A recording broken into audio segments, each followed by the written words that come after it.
Au nom du Père, du Fils et du Saint-Esprit, Amen.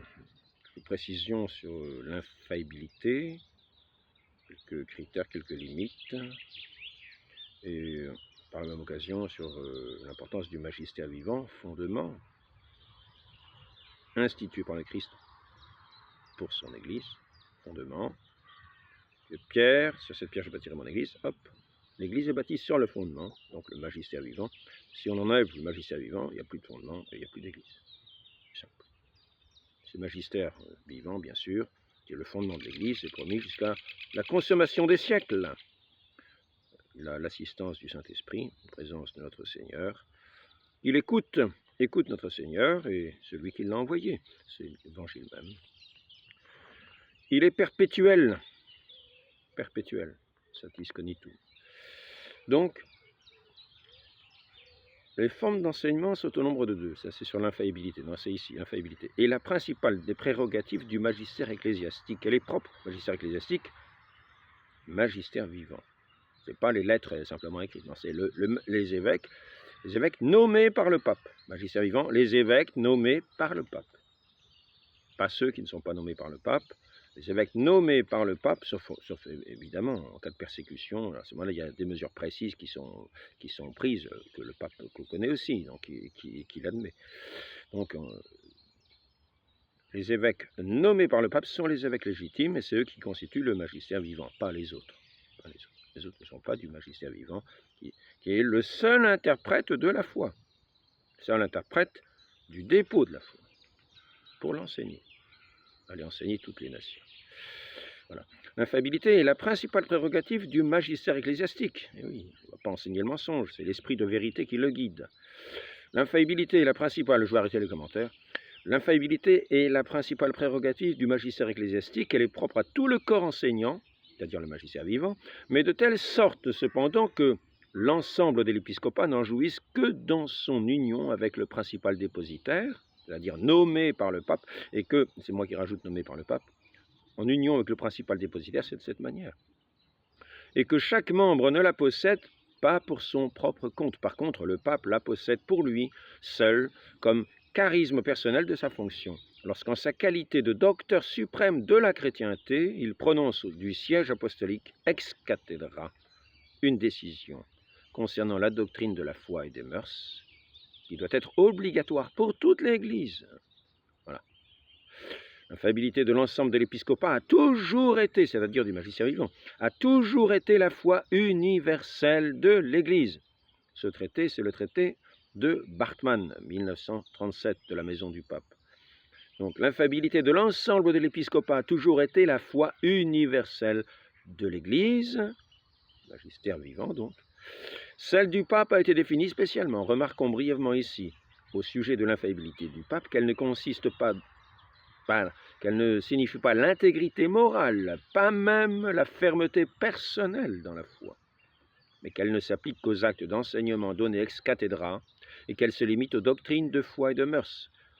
Elle ne doit pas s'étendre à son enseignement en général et encore moins à son enseignement privé. Elle ne s'appuie pas sur une inspiration positive, mais seulement sur une assistance négative, laquelle, comme le nom ad sistere l'indique, suppose l'activité humaine de l'étude et de la recherche dans les sources de la révélation, le dépôt de la foi aussi, ainsi que l'explique clairement le Concile du Vatican lui-même, session 4, canon 4, Denzinger, 1836. Ici, qu'est-ce que c'est là, l'étude naturelle nécessaire des sources de la foi n'est pas négligée.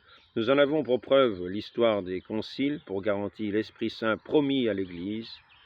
Des imperfections possibles qui peuvent se présenter seront corrigées à un concile suivant. Ces imperfections ne suppriment pas l'infaillibilité des doctrines réellement définies.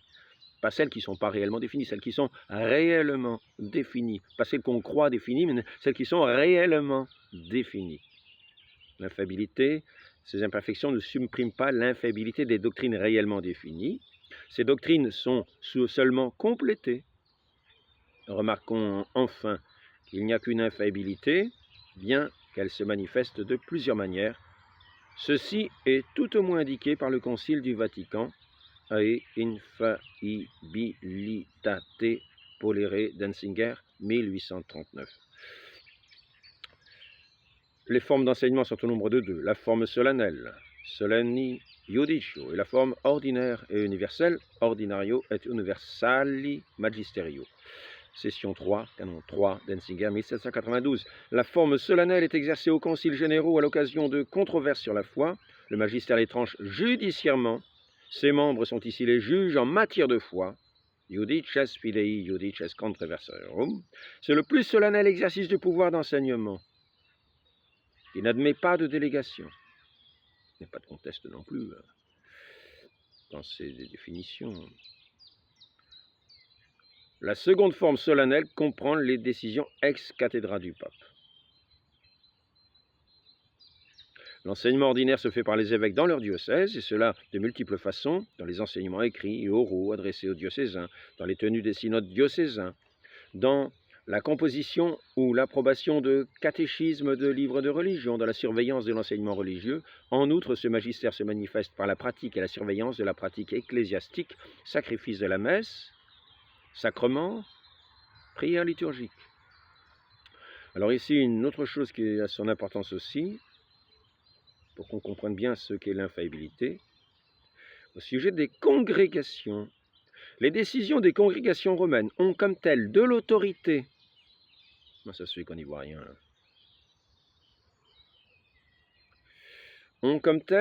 Les décisions des congrégations romaines ont comme telles de l'autorité, mais ne sont pas infaillibles. Comprenons bien, il y a de l'autorité, mais elles ne sont pas infaillibles. Nous devons nous y soumettre intérieurement. Mais nous pouvons faire des réserves et des objections, comme en fit avec succès le cardinal Vaughan concernant le Coma Joanneum, déclaré authentique par la congrégation de l'Inquisition le 13 janvier 1897. La plus importante des congrégations est celle du Saint-Office, aujourd'hui congrégation pour la doctrine de la foi. Totarum Doctrinam Fidei. Ces décisions doctrinales ne peuvent pas, d'après leur nature, être infaillibles. Pas plus que celles de la commission biblique. Elles considèrent moins la vérité spéculative en soi que son caractère de sûreté, sent tuta non tuta. Si bien que l'interdiction d'une opinion dit seulement « Cette doctrine ne peut pas, dans l'état actuel de la question, être professée sans danger pour la foi ».